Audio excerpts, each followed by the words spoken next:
Hello everyone, मेरा नाम है वानी और मैं लेकर आई हूँ आज फिर से आपके लिए एक नई कहानी जिसका नाम है एक और मोहब्बत। तो मेरी कहानियाँ आपको कैसी लगती है कमेंट बॉक्स में ज़रूर बताएं। तो चलिए शुरू करते हैं। न्यूज़ एजेंसी नई दिल्ली। नैना एक 28 साल की लड़की जो अपनी उम्र से कम नज़र आती है अपने कैबिन में बैठी एक फ़ाइल पढ़ रही थी।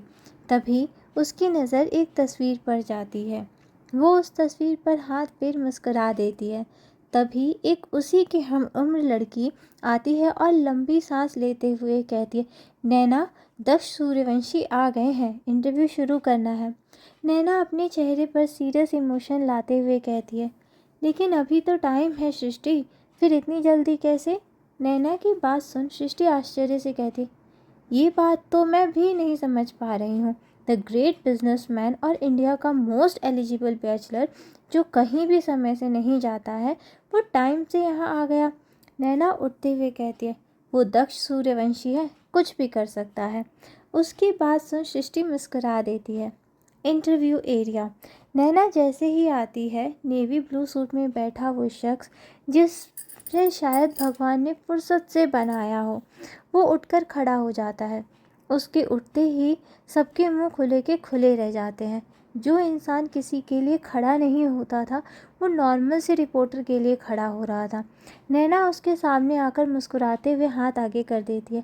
हेलो मिस्टर दक्ष, मेरा नाम नैना है और आपका इंटरव्यू आज मैं ही लेने वाली हूँ। दक्ष मुस्कुराकर उससे हाथ मिलाते हुए कहता है, जी आपसे मिलकर खुशी हुई, मेरे असिस्टेंट ने बताया था आपके बारे में। नैना मुस्कुरा देती है और बैठते हुए कहते, ठीक है तो शुरू करें। दक्ष बैठते हुए कहते हैं, जी ज़रूर, आपको जो पूछना है आप पूछ सकती हैं।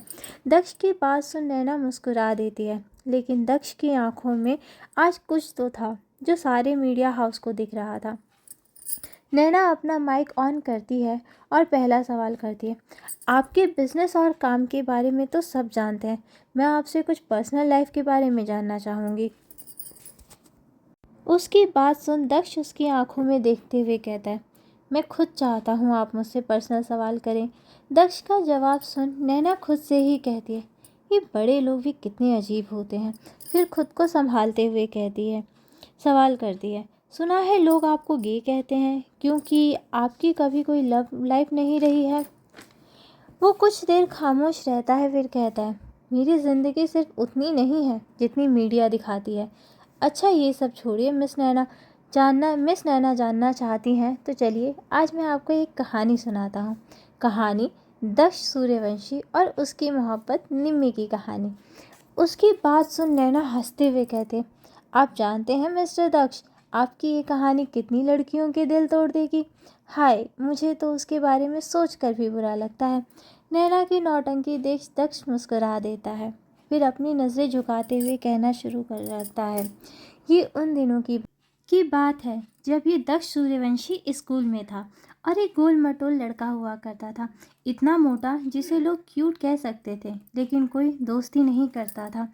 वो कुछ देर खामोश रहता है, फिर कहता है, फिर एक दिन वो आई, दुबली पतली खूबसूरत सी, खूबसूरत इतनी कि चांद भी शर्मा जाए और चंचल इतनी कि चंचलता भी बुरा मान जाए। उसका नाम था निम्मी। ये तो सब उसे प्यार से कहते थे। उसका असली नाम था नायरा, नायरा मित्तल।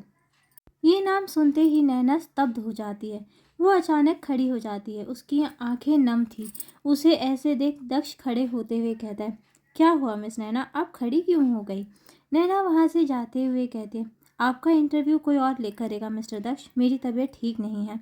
वो वहाँ से जाने लगती है, तभी दक्ष उसका हाथ पकड़ते हुए कहता है, अभी इंटरव्यू पूरा नहीं हुआ है मिस नैना, ना ही मेरी कहानी, और आज जब तक ये कहानी पूरी नहीं होगी तब तक यहाँ इंटरव्यू बंद नहीं होगा। आखिर आपने 1 साल मेहनत की है इस इंटरव्यू के लिए। नैना उसकी आंखों में देखते हुए कहते, मुझे जाने दीजिए मिस्टर दक्ष। दक्ष उसकी कलाई पकड़े हुए ही बैठते हुए कहता है, आज ये कहानी पूरी होगी, मेरी एक और मोहब्बत अधूरी नहीं रहेगी। वो कुछ देर खामोश रहता है, फिर कहता है, उस चांद से भी खूबसूरत लड़की निम्मी ने उस मोटे से दक्ष सूर्यवंशी से। उसका हाथ नैना की कलाई पर कस गया था।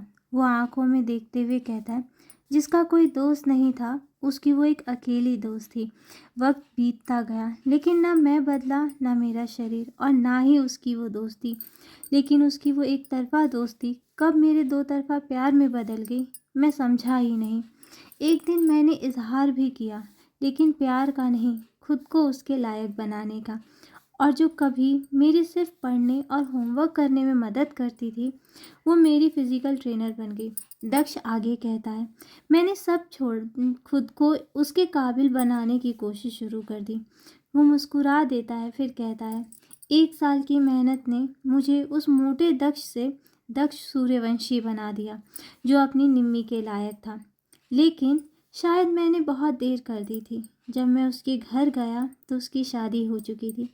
वो नैना को खड़ा करता है और उसकी आंखों में देखते हुए कहता है, और आप जानती हैं मिस नैना, फिर मैंने उसे कभी ढूंढने की कोशिश नहीं की। वो कुछ देर खामोश रहता है, फिर कहता है, लेकिन देखिए ना मिस नैना, निम्मी की कलाई पर हमेशा एक तितली बनी होती थी। वही तितली मैंने एक दिन एक लड़की की कलाई पर देखी।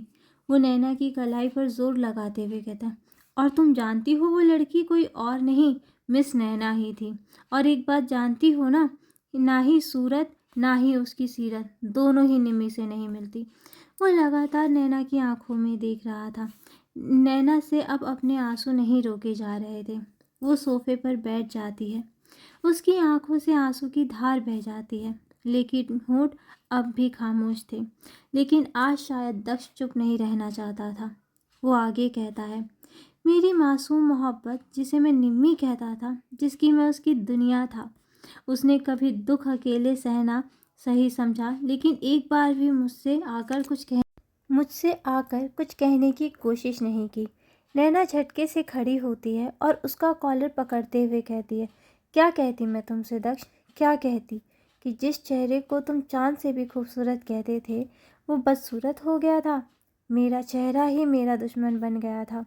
तुम जानते क्या हो मेरे बारे में। वो आगे कुछ कहती उससे पहले ही दक्ष कहता है, वो सब जो तुम कह नहीं पाती हो। वो नैना की आंखों में देखते हुए कहता है, तुम्हारे पापा ने झूठ कहा था कि तुम्हारी शादी हो गई है, लेकिन तुम्हारे ही बड़े पापा के बेटे ने एसिड अटैक किया था, जिससे तुम्हारा चेहरा खराब हो गया था। तुम्हें ठीक होने में पूरे 5 साल लगे। तुम्हारा चेहरा तो ठीक हो गया, लेकिन तुम्हारी वो चेहरे की खूबसूरती खो गई। लेकिन इन सब में मेरी क्या गलती थी जो तुम मुझसे दूर हो गई। नैना रोते हुए कहती है, मैं तुम्हारे लायक नहीं थी दक्ष। वो उसकी बात काटते हुए कहता है, उस वक्त मैं भी तुम्हारे लायक नहीं था निम्मी, फिर भी हम साथ थे, क्योंकि तुम्हारा दिल खूबसूरत था। मैंने तुम्हारे दिल से मोहब्बत की थी, इस सूरत से नहीं। वो सीरियस होते हुए कहता है, तुम्हारे गुनहगारों को तो मैंने वो सज़ा दी है कि वो इस जन्म तो दूर किसी भी जन्म में तुम पर अपनी बुरी नज़र नहीं डाल पाएंगे। वो नैना का हाथ पकड़ लेता है और अपने हाथ में ली हुई रिंग नैना के सामने करते हुए कहता है, मैंने अपनी एक मोहब्बत खो दी थी निम्मी, एक और मोहब्बत नहीं खो सकता, और अब और इंतज़ार नहीं कर सकता। मेरी हो जाओ नैना, मेरी हो जाओ निम्मी, हो जाओ मेरी। दक्ष की आंखें नम थी। नैना उसके गले लग जाती है और रोते हुए कहती है, तुम क्यों ऐसे हो दक्ष, कोई किसी से इतनी मोहब्बत कैसे कर सकता है। दक्ष कुछ नहीं कहता है। वो नैना को अपनी बाहों में भर लेता है। कुछ महीनों बाद दोनों की शादी हो जाती है। तो ये थी हमारी स्टोरी की हैप्पी एंडिंग। तो कैसी लगी मेरी कहानी आपको, और मेरी स्टोरीज़ आपको कैसी लगती हैं, ये कमेंट बॉक्स में ज़रूर बताएं। और मेरे चैनल को सब्सक्राइब करना ना भूलें। और ऐसे ही प्यारी प्यारी कहानियों के लिए जुड़े रहें मेरे साथ, कैप्टन वानी। तो मिलते हैं अगले वीडियो में एक नई कहानी के साथ। तब तक सुनते रहिए और जुड़े रहिए। Bye bye.